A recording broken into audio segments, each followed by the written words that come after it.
All right. Welcome back to U.S. History Lecture videos. I'm Mrs. Richardson. Today we're going to continue talking about foreign policy in the spread of American imperialism. So, kind of getting into the early 1900s here, time period leading up to World War I. We talked a little bit about President Theodore Roosevelt when we talked about the Progressive Era, but today we're going to focus on his foreign policy. So at the end of today's lesson, you should be able to explain the meaning of the quote big stick foreign policy and describe the president's use of the big stick policy to construct the Panama Canal, and explain the role of the United States in entering the Russo-Japanese War. So, Theodore Roosevelt's foreign policy. He becomes president in 1901. He's not elected. He's vice president. He becomes president when his predecessor is killed in office. And so he became an unexpected president. He was a very strong president. He based his foreign policy on an African proverb: speak softly, carry a big stick, and you will go far. This meant the United States could threaten military force without actually using it to get what they wanted. The president believed that America had the right to be the policeman of the Western Hemisphere. His approach was very different from President McKinley, but still focused on American power and influence. So, what does big stick really mean? In this instance, it refers to the military strength of America and the threat of using it. So Roosevelt believed that showing this military power could achieve goals without actually using the military in warfare. He believed that the United States military was strong enough that other nations would back down when threatened. He valued challenges and believed they made American men stronger and more vigorous, and kind of took that philosophy into his presidency. So he believed that Western Hemisphere interests were the same as American interests, that they were all connected, and so that the United States had both the right and the obligation to police the Western Hemisphere. His philosophy valued challenges and saw overseas opportunities as a ways to build American character. So he had no problem taking on difficult things and using the power of America to influence things that were happening in the Western Hemisphere. This belief justified American intervention in other nations' affairs. Whether you agree with it or not, this was the belief that the president at the time had. This transferred into many different aspects of expansion. The president was interested in building a canal across Central America to cut down the time of transport from the Pacific Ocean to the Atlantic Ocean and vice versa. There was actually interest in a Panama Canal as early as the mid-1500s for trade purposes. The California Gold Rush in 1848 increased this interest in connecting the Atlantic and Pacific Oceans because people who were traveling via ocean had to go all the way around South America in order to get to California. The Panama Railway opened up in 1855 to help transport goods across this strip of land. France attempted to build a canal but failed, ultimately due to financial problems and diseases. Actually, thousands of French workers died during these attempts to build a canal. So Roosevelt became determined to build the canal. He wanted to succeed where France had failed, and he believed in the importance of sea power. So he believed that a canal was very important to help American military move quickly between the oceans, and that it would also benefit trade and commerce. So the best location was across the 50-mile Isthmus of Panama, right? It's the shortest, most convenient location. At this time, Panama was part of the nation of Colombia. This is a photo of the president in Panama.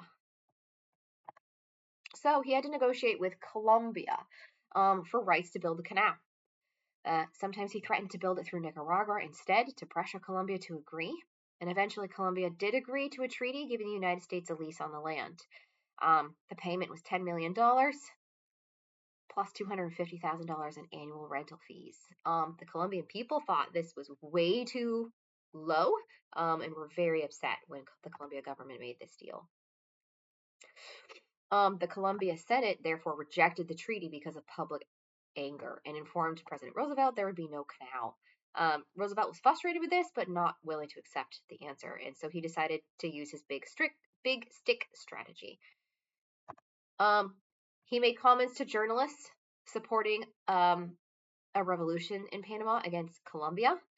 In 1903, he sent American battleships to the Colombian coast to supposedly practice maneuvers, but they were really blocking Colombia from sending troops to stop the uprising in Panama. And within a week, Roosevelt recognized Panama as an independent nation. So, kind of manhandled the situation here, right? You can decide for yourself, was his action justified or was it imperialism? Colombia didn't want to give him what he wanted, so he helped Panama free themselves from Colombia so that they could become an American protectorate. He offered Panama the same terms as he had Colombia, and Panama agreed. And essentially, they became an American protectorate and remained so until 1939, which meant the United States controlled Panama's foreign policy. A lot of control. That meant the construction of the canal could begin in 1904. So during the first year of building the canal, the United States built housing, cafeterias, warehouses, and machine shops. These were things the French had not properly constructed. Dr. Walter Reed discovered during this time that mosquitoes spread malaria and yellow fever, so the United States introduced fumigation systems and mosquito nets, which drastically reduced the death rate among the workers, which improved morale with better living conditions and better health. People were actually able to work and happier about working because building a 50-mile canal was a serious undertaking. American engineers decided to build a lock system canal instead of a sea level canal, which meant workers had to excavate over 170 million cubic yards of earth, right? With the technology of the early 1900s. They used over 100 new rail-mounted steam shovels for this work. There were recurring landslides that made one of the cuts the most challenging parts because it just kept falling back in. Technical difficulties were massive, but American engineers worked to solve them. And Roosevelt became the first sitting president to visit a foreign construction site. He traveled to Panama and even operated a steam shovel himself. So 10 years after construction began, the Panama Canal opened in 1914. And it permanently changed world trade patterns. Ships no longer had to sail around South America to reach the Pacific Ocean. It also changed military defense strategies. People could now again, get from the Pacific to the Atlantic and vice versa much faster. The canal also demonstrated American engineering and power to the world. And of course, the method with which America got the agreement to build the canal also demonstrated America's focus. Okay, so a couple other things that Roosevelt did. So canal construction has begun in Panama. Roosevelt is also working on other things. The president wanted to send a message to Europe, so he declared that colonization of the Western Hemisphere had ended and that European interference in that area would no longer be tolerated. And then he also told Latin American nations that the United States would intervene if needed. This speech that he gave explaining this became known as the Roosevelt Corollary, and it was based on the original Monroe Doctrine from the early 1900s, which is like, Europe, you stay on your side, stop putting your business in our business, and we're going to stay on our side, right? We're going to focus on our side of the hemisphere here. The original Monroe Doctrine warned Europe to stay out of the Americas. The Roosevelt Corollary said the United States would use military force as an international police power. So, unlike the Monroe Doctrine, what Roosevelt said proclaimed the right to intervene in other nations' affairs, which again was met with conflict, right? The policy increased American control over Latin America significantly. And, when we get to more modern history, we're going to kind of talk about the negative effect of that.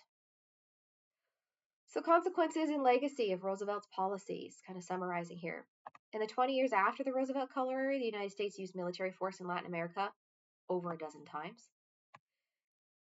It was also used to justify intervention in the Dominican Republic, Nicaragua, Haiti, and other nations, which created growing resentment among Latin American countries.